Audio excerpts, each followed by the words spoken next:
C'est peut-être la visite de la dernière chance. Steve Witkoff est arrivé en Israël au moment où les négociations en vue d'un accord avec le Hamas sont au point mort.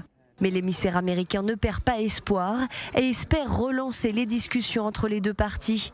Steve Witkoff débute sa visite diplomatique avec une rencontre avec Benjamin Netanyahou à Jérusalem. Un tête-à-tête alors qu'Israël doit prendre une décision, poursuivre les opérations dans la bande de Gaza ou tenter une nouvelle approche pour obtenir la libération des 50 otages. Steve Witkoff doit ensuite se rendre dans la bande de Gaza pour visiter et voir de ses propres yeux les centres de distribution alimentaire. Une visite alors que l'aide humanitaire est devenue la préoccupation de la communauté internationale. Israël a depuis instauré une pause quotidienne dans les combats, justement pour faire acheminer l'aide destinée à la population civile gazaoui. Mais le Hamas veut plus et fait pression sur Israël. L'organisation terroriste a décidé de suspendre les pourparlers en raison de la famine dans la bande de Gaza. Et le Hamas reviendra à la table des négociations uniquement si Israël améliore significativement la situation humanitaire dans la bande de Gaza.